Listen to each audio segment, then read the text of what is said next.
सिंह और आप देख रहे तेजस्वी। खबर सहारनपुर से है, जहां एआईएमआईएम के राष्ट्रीय अध्यक्ष असदुद्दीन ओवैसी ने 2027 के उत्तर प्रदेश विधानसभा चुनाव को लेकर भाजपा सरकार पर तीखा हमला बोला।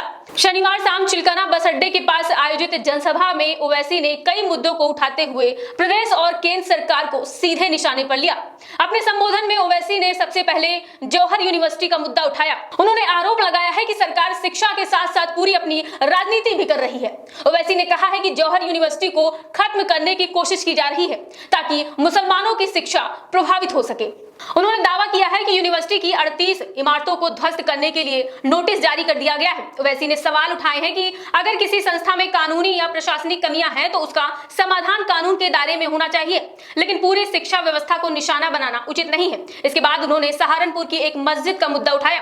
ओवैसी ने कहा है कि जिस मस्जिद में पिछले लगभग 70 वर्षों से लोग इबादत कर रहे हैं, उसे तोड़ने का नोटिस क्यों दिया गया। उन्होंने आरोप लगाया है कि प्रदेश में चुनिंदा धार्मिक स्थलों को निशाना बनाया जा रहा है और इससे सामाजिक सौहार्द प्रभावित हो रहा है। उन्होंने सरकार से पारदर्शिता और निष्पक्षता की मांग की है। सभा के दौरान ओवैसी ने राम मंदिर में चढ़ावे की कथित चोरी के मामले का भी जिक्र किया। उन्होंने कहा है कि जब ऐसे गंभीर मामले सामने आते हैं तो जनता जवाब चाहती है, लेकिन इन मुद्दों से ध्यान हटाने के लिए बार बार मुस्लिम समुदाय से जुड़े विषयों को आगे लाया जाता है। उन्होंने कहा है कि सरकार को हर आरोप की निष्पक्ष जांच करनी चाहिए और दोषियों पर कार्यवाही करनी चाहिए।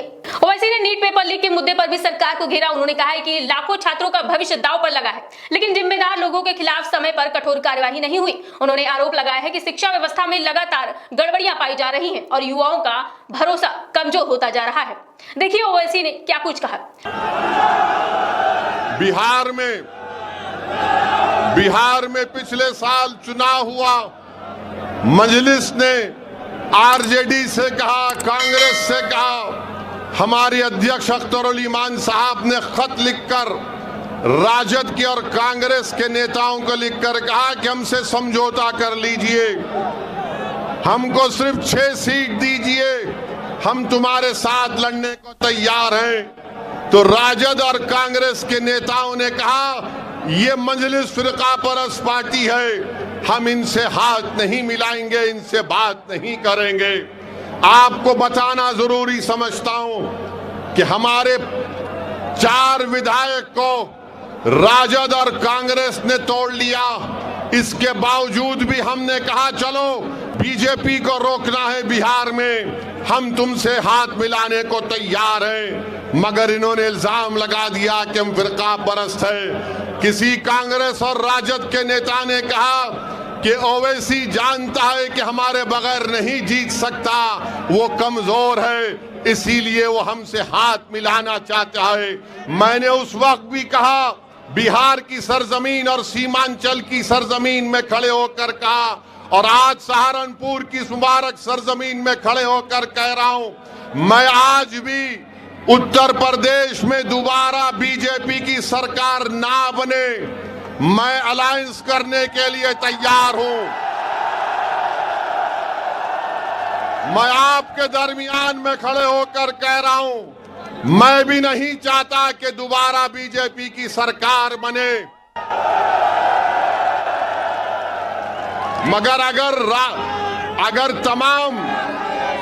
अगर ये सेकुलर अपने आप को बोलने वाली पार्टी ये कहेगी कि नहीं ओवैसी कमजोर है, वो जीत नहीं सकता, उसके पास सिर्फ एक वोट है, वो तुम है।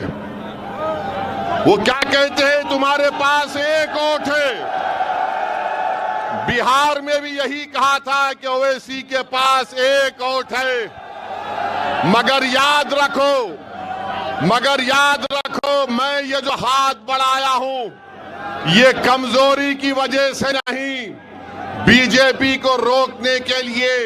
अगर तुम कमजोरी समझते हो तो याद रखो ये हाथ जो आज दोस्ती की तरफ बढ़ा है, कल तुम्हारे गिरेबान के तार से भी खेलने तैयार रहेगा। और उस वक्त रोना नहीं जब नतीजा आएगा, अरे हाय हम हार गए। अरे तुम हारोगे अगर हमको साथ नहीं लोगे तो। और जो लोग कहते हैं कि इसके पास एक वोट है, क्या आप मेरे साथ हैं, मजलिस के साथ हैं? क्या सहारनपुर की जनता मजलिस के साथ है? क्या पतंग के निशान पर बटन दबाएंगे? सुन लो जालिमों, तुम कहते ना एक ओट साथ है, अरे ये ओट भी साथ है, और वो जमीन और आसमान का खालिक वो एक है, वो भी हमारे साथ है। तो तुम एक एक कहकर देख रहे हो, तुम एक एक हो जाओगे, हम हजारों की तादाद में आगे बढ़ते जाएंगे और अपनी सियासी लीडरशिप को बनाएंगे इंशाअल्लाह ताला। मेरे अजीज दोस्तों और बुजुर्गों, इसीलिए हम आपसे अपील कर रहे हैं कि चुनाव जब आएगा, चुनाव जब आएगा,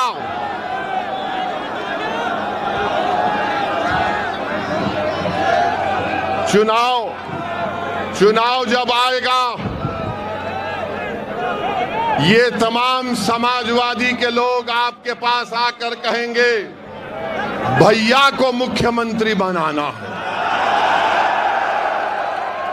हम सत्ता में आ रहे हैं और हम सत्ता में आएंगे तो हम सब कुछ खत्म कर देंगे।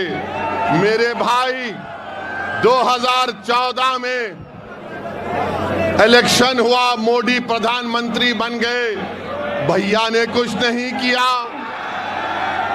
17 में विधानसभा का चुनाव हुआ, फिर आपसे कहा गया झूठ, सत्ता में आना है, फिर हार गए। फिर 19 में पार्लियामेंट का चुनाव हुआ, फिर कहा कि दिल्ली में सरकार बनाना है, फिर मोदी आ गए आपको धोखा दे। कुल मिलाकर सहारनपुर की इस जनसभा में ओवैसी ने शिक्षा, धार्मिक स्थलों, परीक्षा व्यवस्था और आगामी विधानसभा चुनाव जैसे मुद्दे को केंद्र में रखते हुए भाजपा सरकार पर कई सवाल खड़े कर दिए। अब राजनीतिक गलियारों में इस बात की चर्चा तेज हो गई है कि 2027 के चुनावी समीकरणों में AIMIM की भूमिका क्या होगी और विपक्षी दलों के साथ उनके संबंध किस दिशा में आगे बढ़ेंगे। फिलहाल आपकी इस रिपोर्ट पर क्या राय है, अपनी राय हमें कमेंट बॉक्स में जरूर बताएं। चैनल को सब्सक्राइब करें, वीडियो को लाइक करें और ज्यादा से ज्यादा शेयर करें।